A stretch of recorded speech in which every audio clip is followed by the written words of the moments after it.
J'ai changé le titre de ma prédication. J'étais pris entre deux passages. Puis là, j'ai dit, bon, sur lequel est-ce que je prêche? Celui-là ou celui-là?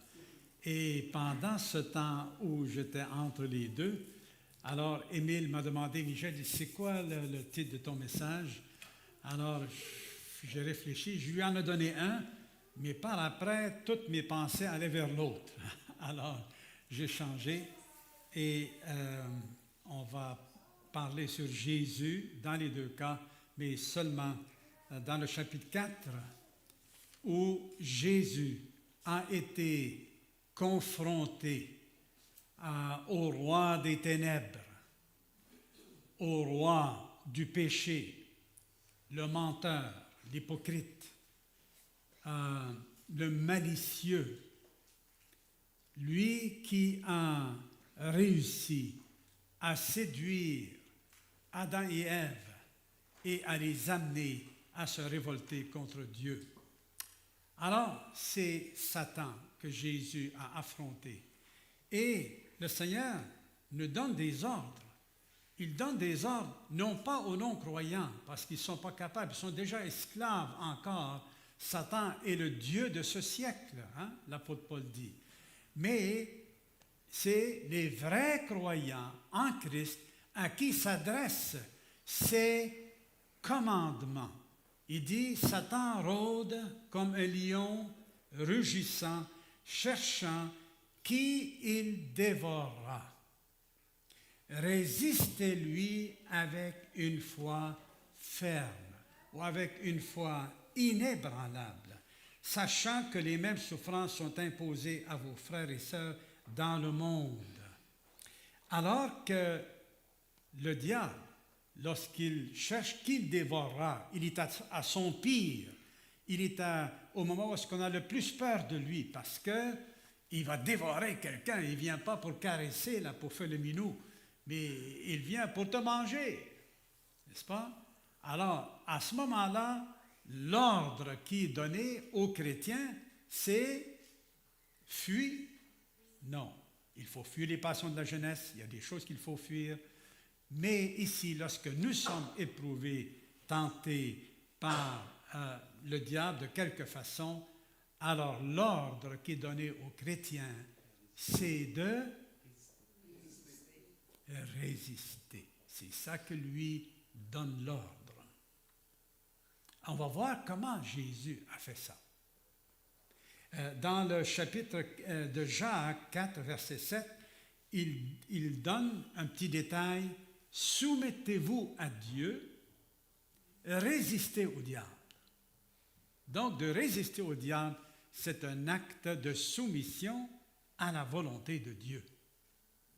Si je ne résiste pas, je démontre que je ne suis pas soumis à Dieu. Ce n'est pas parce que Satan est fort, mais parce que je ne suis pas soumis à Dieu qui est beaucoup plus fort que Satan. Et quand nous sommes soumis à Dieu, Satan a peur de nous. Parce que nous pouvons le vaincre. Nous pouvons détruire ses œuvres par, on va voir comment. Dans Éphésiens 4, 27, il dit, ne donnez pas accès au diable. Ne lui donnez pas une issue. Ne lui donnez pas une ouverture dans votre vie. Ne lui donnez pas. Nous sommes responsables de ne pas lui donner accès. J'entends tellement les chrétiens, je l'ai entendu 1000 fois, il dit, Satan est fort, il a détruit l'Église, ou il a détruit un telle chose, il me tente, et de là. Hey, pourquoi on reconnaît la force de Satan plutôt que la force de Christ qui nous donne la force de le vaincre? Et dans Éphésiens 6, 11, revêtez-vous de toutes les armes de Dieu afin de pouvoir tenir ferme contre les ruses du diable. Le mot ruse est le même mot qui est traduit ailleurs par stratégie, contre les stratégies de Satan. Et donc de tenir ferme. et comment ses ruses sont caractérisées par la séduction. Comment il a séduit Ève? Est-ce qu'il a fait une danse devant elle ou quoi que ce soit? Comment il l'a fait? Par des paroles. Par des paroles. Et quelle sorte de paroles? Ça, c'était l'effet. Mais qu'est-ce qu'il a utilisé pour provoquer le doute chez elle? Le mensonge. Des paroles mensongères. Plus tard, Paul parlera des philosophies humaines, des serviteurs de Satan qui se présentent comme étant des prédicateurs de la justice. Mais, comme Paul dit, Satan se déguise. Ça, c'est sa stratégie. Il se déguise en ange de lumière. Et c'est comme ça qu'il trompe le monde et qu'il peut tromper aussi les croyants qui ne sont pas sérieux dans leur marche, qui ne sont pas engagés, qui ne sont pas soumis à Dieu habituellement dans leur vie. Et l'apôtre Paul dit encore dans 2 Corinthiens 2, verset 11, de pardonner à un pécheur repentant, à un frère, à une sœur de l'Église qui est repentant. Il a péché, mais qu'il est repentant. Pourquoi? Il dit, afin de ne pas donner à Satan l'avantage sur nous. Le refus de pardonner à un frère et une sœur repentant ouvre la porte à donner un avantage à Satan sur nous. Oui. 2 Corinthiens 2, 11. Alors, devant le succès de Satan avec le peuple de Dieu, israélite, quand on connaît leur histoire, il a eu beaucoup de succès. Et aussi, ses succès auprès de millions de gens dans le monde. Eh bien, il a poussé l'arrogance jusqu'à s'attaquer au Fils de Dieu lui-même. Et on va voir comment la bataille s'est déroulée. Et apprenons de notre chef comment résister au diable, comment se soumettre à la volonté de Dieu et de résister. Dans le chapitre 4, donc, il est écrit, « Puis Jésus fut amené par l'Esprit dans le désert pour être tenté par le diable. Après avoir jeûné 40 jours et 40 nuits, il eut faim. Le tentateur s'approcha et lui dit, « Si tu es le Fils de Dieu, ordonne donc que ces pierres deviennent des pains. » Jésus répondit, « Il est écrit, l'homme ne vivra pas de pain seulement, mais de toute parole qui sort de la bouche de Dieu. » Satan n'avait plus rien à dire, alors il tente Jésus différemment. Le diable le transportant alors dans la ville sainte, le plaça au sommet du temple et lui dit, « Si tu es le Fils de Dieu, jette-toi donc en bas. » En effet, il est écrit, « Il donnera des ordres à ses anges à ton sujet. » Jésus lui dit, « Il est aussi écrit, tu ne tenteras point le Seigneur ton Dieu, ou tu ne provoqueras point le Seigneur ton Dieu. » Troisième épreuve, le diable, le transportant encore sur une montagne très élevée, lui montra tous les royaumes du monde et leur gloire, et lui dit, « Je te donnerai tout cela, si tu te prosternes et tu m'adores. » Ce n'est pas de l'arrogance, le summum de l'arrogance inimaginable. Il veut que le Fils de Dieu l'adore. Jésus lui dit alors, « Retire-toi, Satan. En effet, il est écrit, c'est le Seigneur ton Dieu que tu adoreras, et c'est lui seul que tu serviras. » Alors le diable le laissa, et voici que des anges s'approchèrent de Jésus et le servirent. Seigneur Jésus, tu es notre chef, notre maître. Tu es le Fils de Dieu, le Messie promis, le roi d'Israël, le roi du monde futur. Seigneur, nous voulons apprendre de toi comment être vainqueur en toutes choses. Comment, Seigneur, demeurer soumis à toi et à notre Père pendant que le diable nous éprouve, nous teste. Il veut nous tromper pour qu'on puisse pécher, qu'on puisse le servir. Mais Seigneur, nous ne voulons pas. Nous voulons te servir, toi, au contraire. Merci de ton enseignement. Merci de ton modèle. Amen. Alors, voyons voir.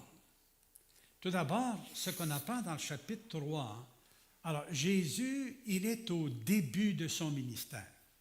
N'est-ce pas? Les 2 premiers chapitres parlent de sa naissance, de son développement. Et le chapitre 3, Jésus est baptisé. Donc, il commence son ministère comme la vie chrétienne commence par un baptême. Hein? Une fois qu'une personne est baptisée, elle est dans ses débuts. Et après ça, elle n'a pas besoin d'être baptisée à nouveau parce que le baptême, c'est l'entrée, c'est la première démonstration de notre appartenance à Christ, une démonstration publique. Et Jésus, donc, il a été baptisé et à son baptême, il fallait quand même répondre à la question, mais qui est cet homme? Il commence. Oui, plusieurs le connaissent comme étant le charpentier, mais comme fils de Dieu, ben là, c'est nouveau, là. Alors, il fallait quand même il fallait que quelqu'un l'authentifie. S'il va agir au nom de Dieu, il va falloir que Dieu l'authentifie. Et comment il va faire? Eh bien là, pendant le baptême, qu'est-ce qui s'est passé? Le Saint-Esprit est d'abord descendu sous la forme d'une colombe et en même temps, Dieu parle. Il a capté l'attention des gens qui étaient là, qui ont été témoins de ça. Et il a dit, celui-ci est mon fils, bien-aimé, en qui j'ai mis toute mon affection, ou tout mon plaisir. Dieu fait entendre publiquement sur la terre sa voix d'une façon audible, compréhensible. Et voilà, il dit, celui-ci est mon fils. Première authentification. La deuxième,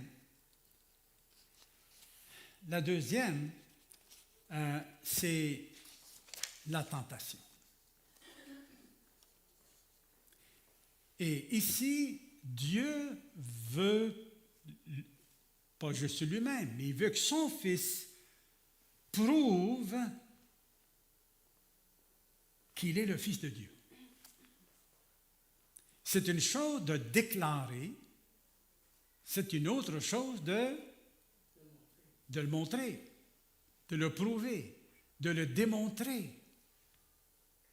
Alors, la tentation est la preuve de l'identité de Jésus qui a été authentifiée par Dieu le Père.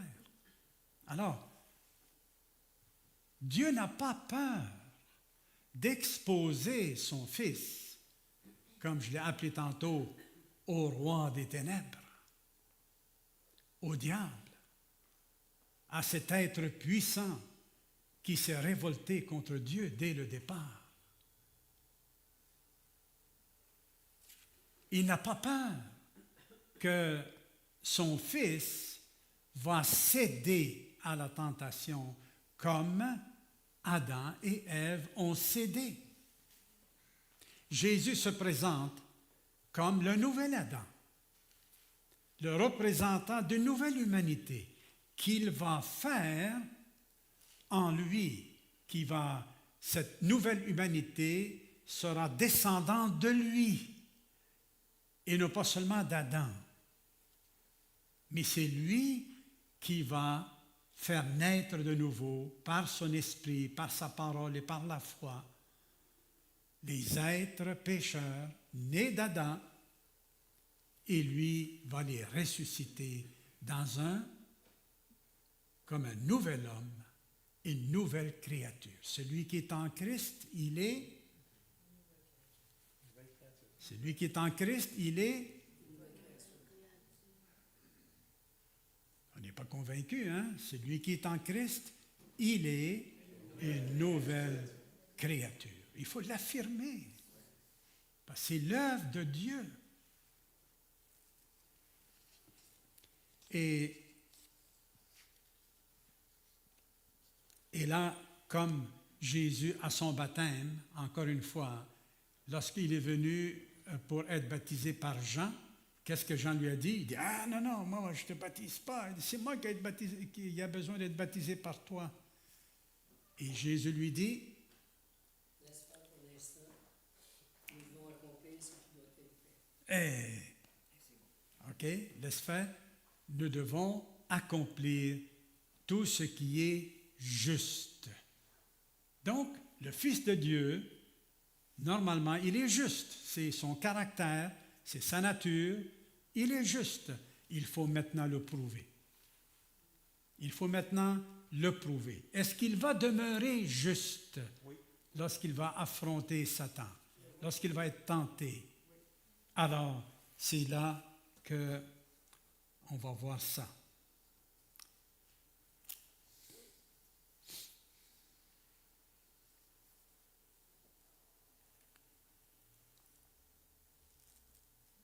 Donc, comme je dis tantôt, le but de Dieu est que son Fils prouve qu'il est sans péché et qu'il va demeurer sans péché, parce qu'il va être destiné à mourir sur la croix. Et comme on se souvient, dans la loi, l'animal doit être parfait. Il ne doit pas avoir un œil crevé, une patte cassée. Il fallait que l'offrande soit parfaite.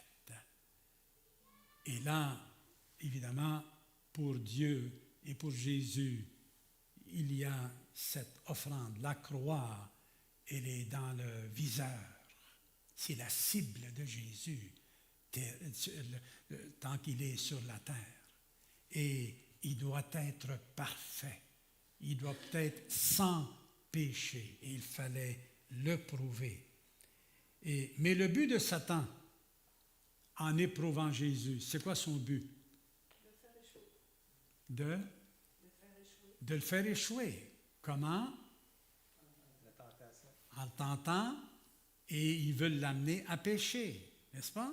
Ils veulent l'amener, ils veulent séduire par ses promesses.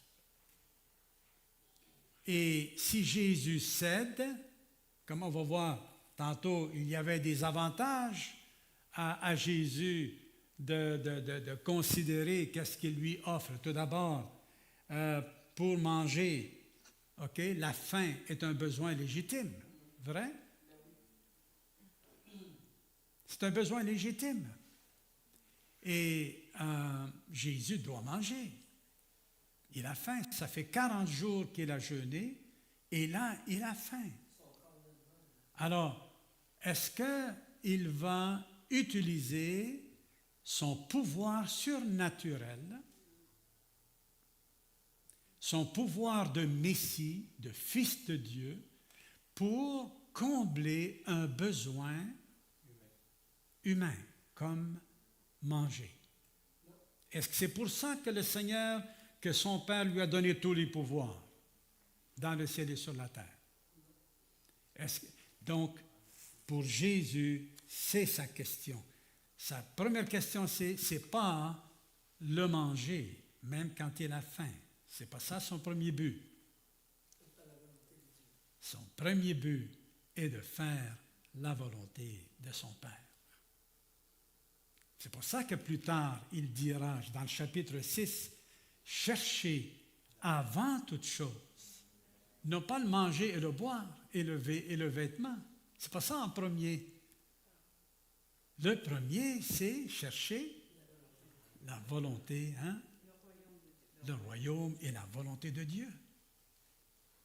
Jésus nous donne ici un exemple. Comment faire ça pour un disciple? Et donc, même face à un besoin légitime, Jésus n'utilise pas n'importe quel moyen. Si on savait, ou si toi tu savais, tu connais une famille pauvre, d'accord? Et toi, tu as faim, et tes enfants ont faim. Vas-tu aller voler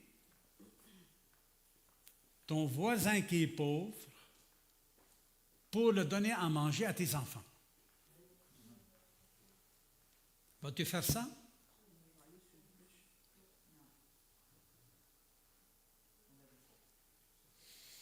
Si on est centré sur nous-mêmes, puis on dit il faut que je mange absolument, il y a de fortes chances que moralement, je vais me ficher du sort de l'autre parce que j'ai le sort de mes enfants qui est là.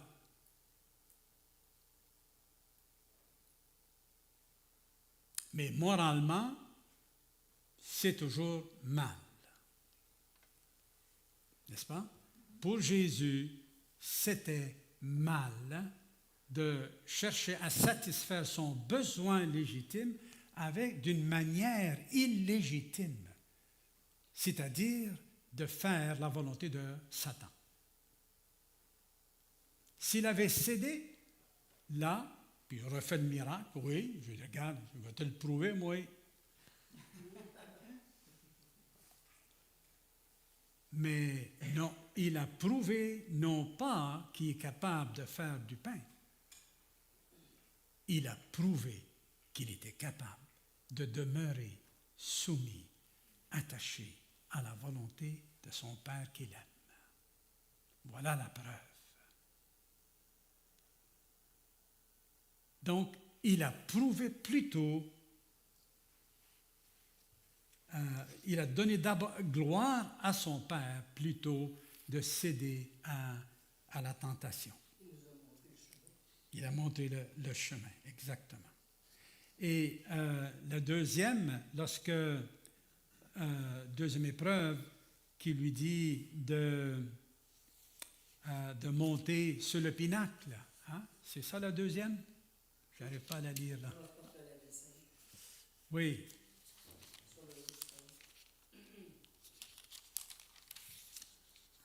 Oui, le diable le transporta alors dans la ville sainte, le plaça au sommet du temple et lui dit, si tu es le Fils de Dieu.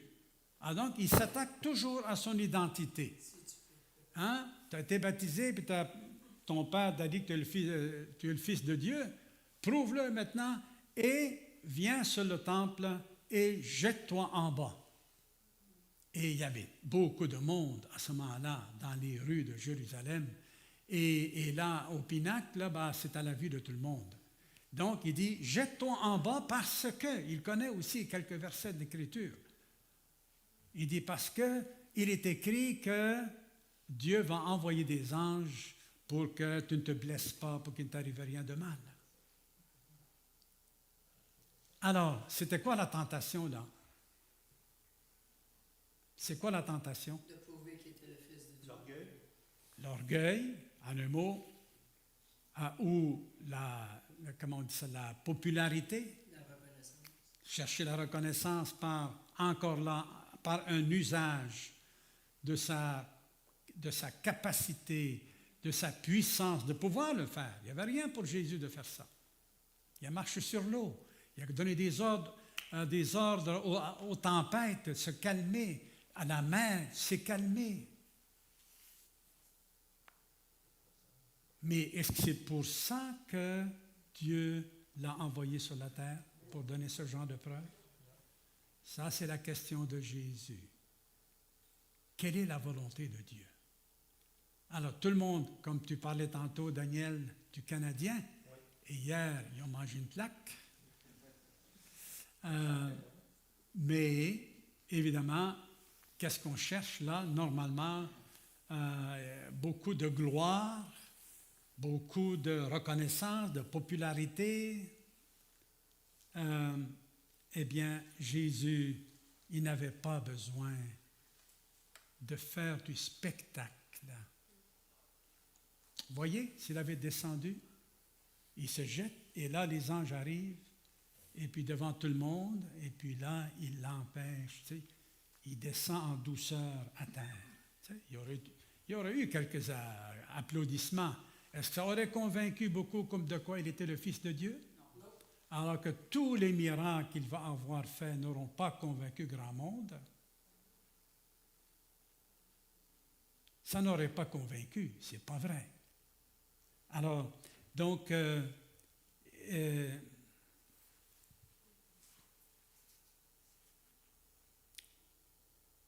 et là, Jésus a choisi de demeurer soumis à son Père et de refuser. Et il cite toujours les Écritures. Comment lutter contre le diable? Les Écritures. Et même quand Satan utilise lui-même les Écritures, Jésus ne cesse pas de l'utiliser, mais d'une façon droite, d'une façon... Il n'y avait pas besoin d'un débat avec Satan. Il le combattait. C'est une question de vie ou de mort ici, là. Il le combattait par la vérité de la parole de Dieu. Tu veux apprendre comment résister au diable? Comment vaincre? Par la parole de Dieu et l'Esprit de Dieu qui travaille avec sa parole. Tu vois? L'Esprit de Dieu va travailler pas juste avec tes émotions, mais avec la vérité. Et la vérité va mettre de l'ordre dans nos émotions. Troisième épreuve, là, il lui dit, il lui offre les royaumes du monde sur lesquels il avait le pouvoir. Mais dans Psaume chapitre 2, Dieu dit à son fils, il dit, demande-moi ce que tu veux et je te donnerai les royaumes de la terre comme héritage.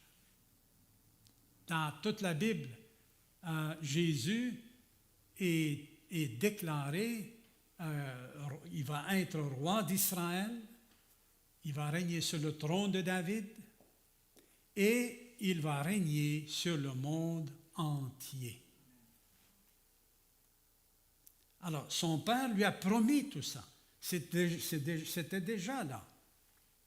Mais là, Satan lui offre ça pour contourner la croix. Tu n'as pas besoin d'aller à la croix. Tu n'as pas besoin d'être humilié. Tu n'as pas besoin qu'on crache sur toi. Tu n'as pas besoin de mourir. Je vais te lui donner, moi, le pouvoir sur le monde. Mais son père lui avait dit qu'il va lui donner, mais il doit passer par la croix. Il doit racheter l'humanité. Il doit mourir. Il est une offrande, Jésus. Il est l'agneau de Dieu.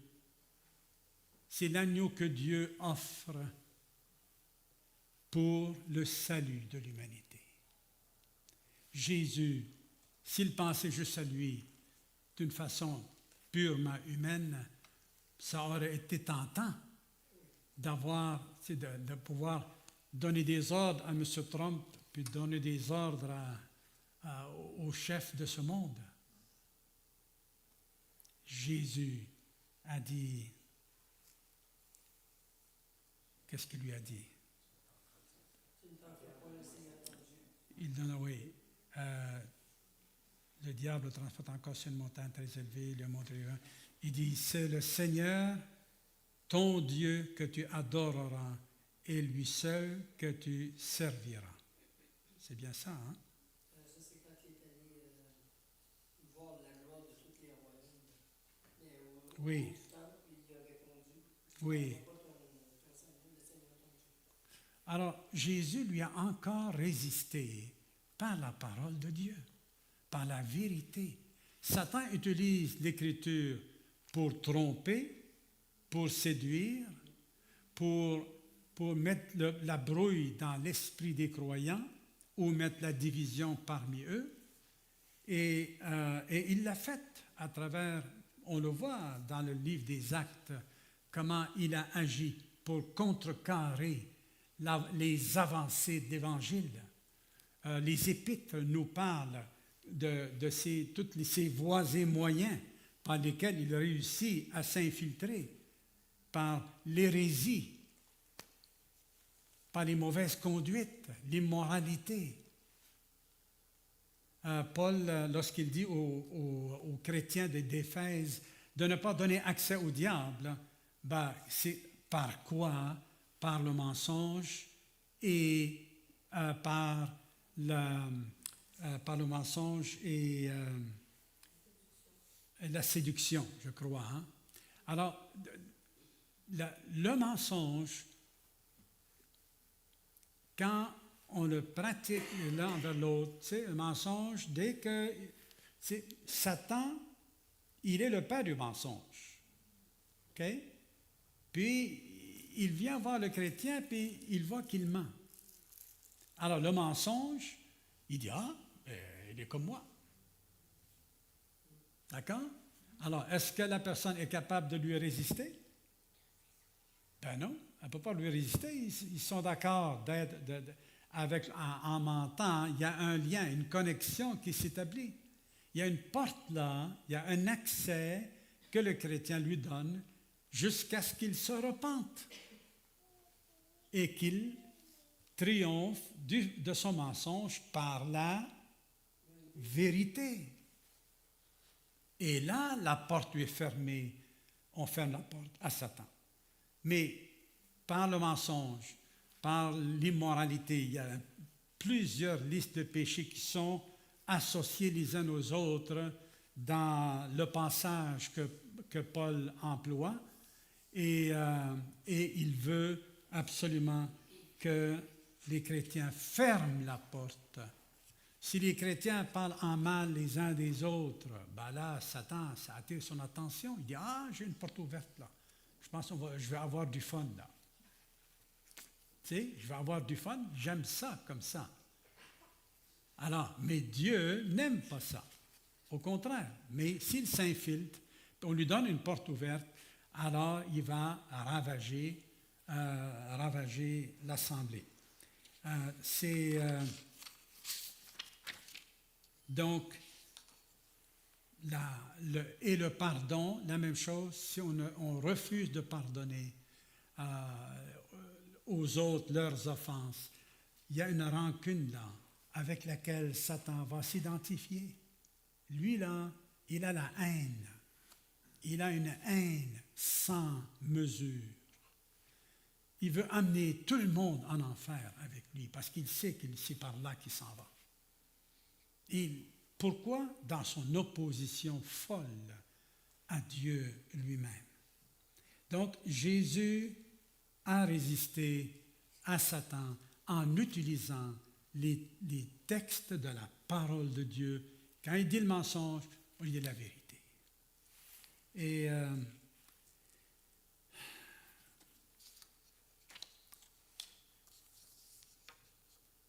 en terminant,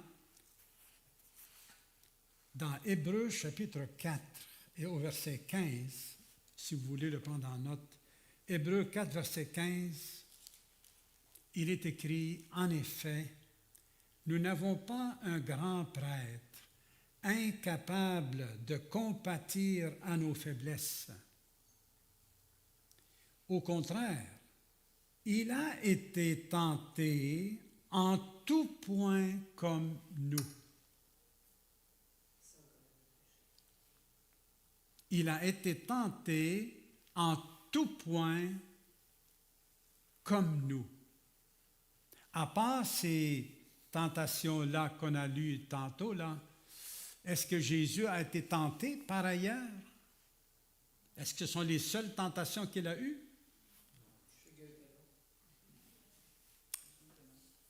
Nommons-en quelques-unes de ces tentations-là auxquelles nous, on peut s'identifier. S'impatienter contre ses disciples. L'impatience contre ses disciples, je comprends. Il aurait pu être pas mal impatient et puis il dit, ah, moi, je vais changer de disciple. Je vais changer de disciple parce que là, eux autres, là. Mais là, s'il aurait changé de disciple, est-ce que ça aurait été mieux? Pas du tout. Parce que l'être humain est pareil. Et puis il va. Alors, ensuite, d'autres tentations que Jésus. Il a déjà été tenté plusieurs fois dans l'orgueil. Certainement. Les gens le répudient et le méprisent à ce point-là, sachant qu'il est le Fils de Dieu. Là. Tout un orgueil, il aurait pu simplement montrer qu'il était Dieu devant les hommes, mais c'est pas ce qu'il a fait. Bien sûr. Avec les miracles qu'il a fait, là.